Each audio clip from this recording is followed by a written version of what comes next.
성냥팔이 소녀. 한 해의 마지막 밤이었어요. 어린 소녀가 한방눈이 쏟아지는 길을 걷고 있었어요. 소녀는 다 떨어진 누더기 옷을 입고 엄마가 신던 큰 신발을 신었죠.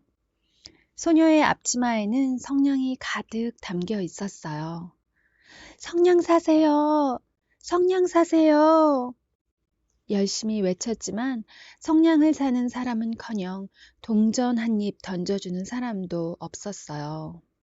그때 쏜살같이 지나가는 마차를 피하다가 신고 있던 신발이 벗겨지고 말았어요. 소녀의 맨발은 딱딱하게 얼어서 걸음을 디딜 때마다 푸르고 붉게 변해갔어요. 하루 종일 아무것도 먹지 못한 소녀는 더 이상 걸을 힘도 없었어요. 그래서 어느 집 담벼락에 가만히 기대어 서서 창문을 들여다보았어요. 따뜻한 불빛과 맛있는 냄새가 새어나왔어요. 새해 복 많이 받으세요. 서로에게 축복의 인사를 나누며 웃는 소리도 들렸고요. 아, 오늘이 한 해의 마지막 날이었지? 얼음처럼 찬바람이 쌩쌩 불어와 소녀는 낡은 옷깃을 꽁꽁 여몄어요. 소녀는 골목길 모퉁이에 웅크리고 앉아 꽁꽁 언 두 손을 호호 불었어요. 팔지 못한 성냥들이 바닥에 쏟아졌죠. 어쩌지? 성냥을 다 못 팔면 아버지에게 매를 맞을 텐데. 소녀는 술주정꾼 아버지를 생각하자 집에 돌아가고 싶지 않았어요. 엄마와 할머니가 있다면 얼마나 좋을까? 지금은 하늘나라에 계신 엄마와 할머니의 모습이 떠올라 소녀의 눈시울이 붉어졌어요. 밤은 점점 깊어갔고 바람은 더욱 차가워졌어요. 소녀의 손발도 점점 더 차갑게 얼어붙었죠. 그래, 성냥불로 몸을 녹여야겠다. 소녀는 성냥개비 하나를 꺼내 벽에다 그었어요. 그러자 불꽃이 파르르 피어올랐죠. 소녀는 성냥불을 소중하게 손으로 감쌌어요. 작은 불꽃이었지만 소녀에겐 더없이 따뜻했답니다. 그런데 놀라운 일이 벌어졌어요. 소녀의 눈앞에 커다란 난로가 나타난 거예요. 난로 속에는 뜨거운 불이 활활 타오르고 있었어요. 아, 따뜻해. 소녀는 난로 가까이에서 언 몸을 녹일 수 있었어요. 하지만 기쁨도 잠시, 성냥불이 꺼져버리자 난로도 어디론가 사라지고 말았어요. 소녀는 다시 성냥개비 하나를 꺼내 벽에 그었어요. 불꽃이 환하게 일자 소녀의 눈앞에 커다란 식탁이 나타났어요. 김이 모락모락 나는 빵과 거위고기가 한 상 가득 차려져 있었죠. 야, 맛있겠다.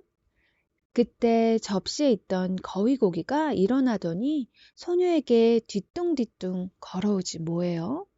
소녀는 군침을 꿀꺽 삼켰어요. 하지만 손을 뻗기도 전에 성냥불은 꺼져버렸고 소녀 앞에는 차가운 담벼락만 남았죠. 소녀는 또다시 성냥개비를 꺼내 불을 붙였어요. 그러자 이번에는 커다란 크리스마스 트리가 나타났어요. 우와, 진짜 멋있다. 트리에 달린 여러 가지 장식들이 별처럼 반짝거렸어요. 그중 가장 아름다운 것은 나뭇가지 사이에서 빛나는 수백 개가 넘는 촛불이었어요. 성냥불이 꺼지려고 하자 트리도 서서히 사라져 갔어요. 그러나 촛불은 사라지지 않고 하늘로 올라갔어요. 소녀의 하늘을 올려다 보았죠. 수많은 촛불들이 하늘의 별이 되어 반짝이고 있었어요. 그때 별 하나가 긴 꼬리를 그리며 떨어졌답니다. 아, 별똥별이다. 누군가가 죽었나 봐. 소녀는 떨어지는 별을 보며 중얼거렸어요. 누군가의 영혼이 하늘로 올라가면 별똥별이 떨어진다는 할머니의 말씀이 생각났거든요. 소녀는 다시 성냥을 꺼내 불을 붙였어요. 주위가 환해지면서 돌아가신 할머니가 웃는 얼굴로 나타나셨어요. 할머니! 소녀는 울음을 터뜨리며 할머니의 가슴에 안겼어요. 성냥불이 꺼지면 할머니도 가버리실 거예요? 싫어요. 다시는 저를 혼자 두지 마세요. 소녀는 할머니와 더 오래 있고 싶어 남아있는 성냥에 모두 불을 붙였어요. 불쌍한 아가야, 이리 오너라. 춥지도 배고프지도 않은 곳으로 함께 가자꾸나. 할머니는 소녀를 꼭 안고 하늘나라로 올라갔답니다. 할머니의 품은 포근하고 따뜻했어요. 새해 첫날 아침, 날씨는 여전히 추웠어요. 바쁘게 거리를 지나가는 사람들은 잠을 자듯 벽에 기대어 앉은 소녀를 보았어요.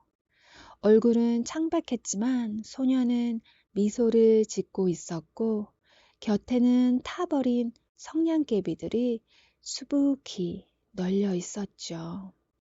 성냥 팔던 아이가 얼어 죽었나 봐요. 어머나, 추워서 성냥불로 몸을 녹였나 봐요. 하지만 사람들은 알지 못했어요. 소녀가 얼마나 행복한 마음으로 하늘나라에 갔는지 말이에요. 어머니를 기억하며 쓴 동화. 눈이 펑펑 내리는 몹시 추운 겨울이었어요. 극장으로 가고 있던 안데르센은 길에서 한 소녀를 보았답니다. 그 소녀는 추운 날인데도 외투를 입지 않고 추위에 덜덜 떨며 사람들에게 구걸을 하고 있었다고 해요. 그 모습을 본 안데르센은 문득 어머니가 들려주었던 얘기가 생각이 났습니다. 어머니는 어렸을 때 집이 아주 가난했는데 어머니의 아버지는 국어를 해오라며 어머니를 집 밖으로 내보냈다고 해요. 하지만 국어라는 게 너무나 싫었던 어머니는 하루 종일 다리 밑에서 쪼그리고 앉아 있었다는 이야기였죠. 안데르센은 집으로 돌아오자마자 곧바로 그 소녀와 어머니의 이야기를 떠올리며 동화를 쓰기 시작했습니다. 그게 바로 성냥팔이 소녀 이야기랍니다. 안데르센이 1819년 14세 때까지 가족과 함께 살던 집이 덴마크의 오덴세 지방에 있다고 합니다. 소녀의 소망을 나타낸 성냥불. 길 모퉁이에 웅크리고 앉아있던 성냥팔이 소녀는 가지고 있던 성냥을 하나하나 그었어요. 그러자 불빛 속에서 난로가 나타났죠. 두 번째 성냥을 긋자 맛있는 음식이 차려진 식탁이 나타났고 그 다음에는 크리스마스 트리와 할머니가 차례로 나타났어요. 이것은 각각 따뜻한 집과 먹을 것, 사랑을 나누는 가족을 나타낸 거예요. 다른 사람들에게는 평범한 것이지만 성냥팔이 소녀는 한 번도 가져보지 못한 것들이었죠. 그래서 소녀가 성냥불을 켰을 때 마음속에 있던 소망이 환상으로 나타난 거였어요. 별똥별이 뭘까요? 혜성이나 소행성에서 떨어진 부스러기나 태양계를 떠돌던 먼지 등은 지구가 끌어당기는 힘에 이끌려 지구로 떨어져요. 이때 부스러기들은 지구의 대기와 부딪혀 불타는데 지구에서 보면 그 모습이 순간적으로 밝게 빛나면서 휙 하고 떨어지는 것처럼 보이죠. 이것이 별똥별이라고 불러요. 다른 말로는 유성이라고 하죠. 옛날부터 별똥별이 떨어질 때 소원을 빌면 소원이 이루어진다는 말이 있어요. 그것은 아마 별똥별을 보기가 쉽지 않기 때문일 거예요.